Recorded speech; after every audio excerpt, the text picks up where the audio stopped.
This is the COSORI CTO-R251S 12-in-1 air fryer toaster oven, a stainless steel countertop oven with a boxy modern shape, a big glass door, and a set of simple knobs flanking a clear display. It's about 16.9 inches wide, 16.3 inches deep, and 15.5 inches tall, so it has a tall profile, and it weighs around 22 pounds.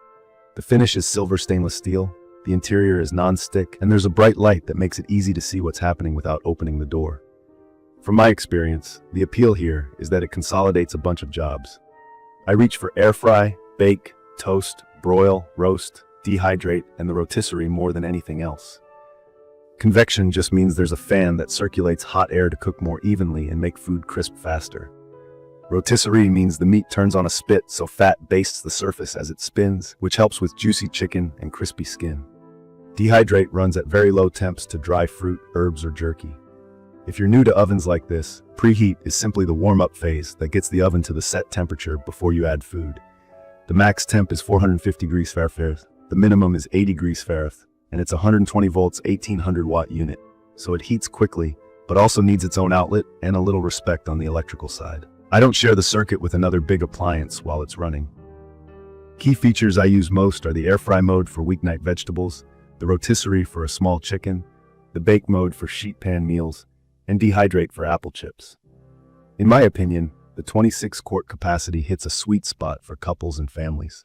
I've done a 12-inch pizza pan on the middle rack, 6 slices of toast, and a medium chicken on the spit without feeling cramped. The controls are straightforward: a knob for time, another for temperature, a mode selector, and a clear screen. There's no learning curve here, and there are helpful placement markings so you don't guess where the tray should go. The first thing I cooked to test air fry performance was Brussels sprouts.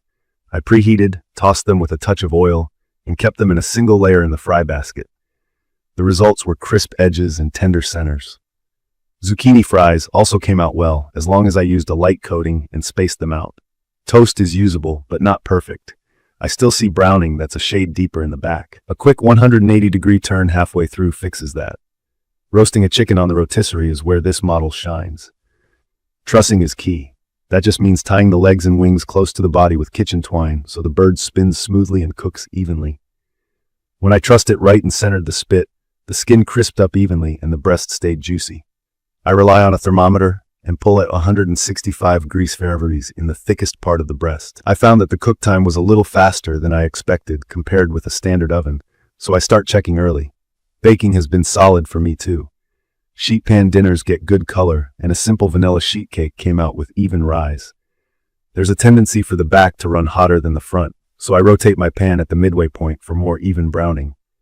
That's a quirk, but a manageable one. Air frying French fries is the one area that takes a bit of dialing in. When I overcrowded the basket, I got limp fries. When I preheated, patted the fries dry, used a teaspoon of oil, and spread them out, I got the crisp I wanted. So spacing and rotation matter. The smart control is a nice bonus. It pairs over Wi-Fi, and I can adjust temp and time, choose a mode, and get an alert when preheat is done. Voice control is supported, which is convenient when my hands are messy, though I treat it as a quick helper, not the only way to use the oven. If you run into pairing hiccups, a 2.4 GHz network and standing close to the router usually solves it. I like getting a ping on my phone when it's ready to load or when the timer is done. Ventilation is something I pay attention to. The heat vent at the back pushes air up, so I give it clear space around and above.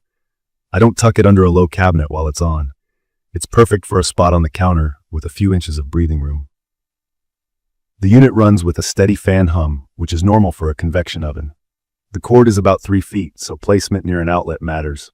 I'll also mention the new appliance smell. On day 1, I ran air fry at 400 degrees Fahrenheit with a bowl of water and lemon slices inside for about 8 minutes. Then wiped the interior once it cooled. That took care of the odor. For cleaning after use, I let it cool, pull out the trays, and hand wash them in warm, soapy water. The interior is non-stick, so it wipes down easily with a damp cloth. It's not dishwasher safe, which is normal for toaster ovens. A quick wipe after each cook keeps grease from building up. There are a few quirks. The back-to-front heat difference is real, so I rotate pans and baskets. Preheat works well, and I wait for it, because loading cold food into a hot oven gives me better crisping and more predictable timing. The timer behavior can be a little eager once preheat finishes, so I keep an eye on it and start the countdown only when I've loaded the food. I've also seen a small number of online posts about glass issues on various toaster ovens in general. I haven't experienced a problem with this unit, and I avoid splashing cold liquid on hot glass, and I don't slam the door. From my experience, the value is strong for the price. It performs like a capable countertop oven with the bonus of true air fry and a rotisserie. The tall height may limit where it fits, and at 22 pounds it's not something I move often. Heat up is quick thanks to the 1800-watt element, and the max 450-degree Fahrenheit temp opens up a lot of recipes. The included accessories cover daily use, and the non-stick interior makes cleanup painless. The recipe booklet is handy for jumping in, and I like having presets as a starting point, even though I tweak time and temp. It's perfect for anyone who wants one machine to toast breakfast, roast a weeknight chicken, bake a small cake, dehydrate fruit, and air fry veggies without pulling out multiple gadgets. I'd recommend this for small families, roommates who share a kitchen, or anyone who prefers not to fire up a full-size oven in summer. If you bake a lot of delicate pastries or need surgically even heat, you'll still want to rotate your pan or keep a conventional oven as a backup for those tasks. In my opinion, COSORI nailed the user experience by keeping physical knobs and a clear screen instead of a fussy touchscreen. I rarely touch the manual, and the labels for rack positions help a lot.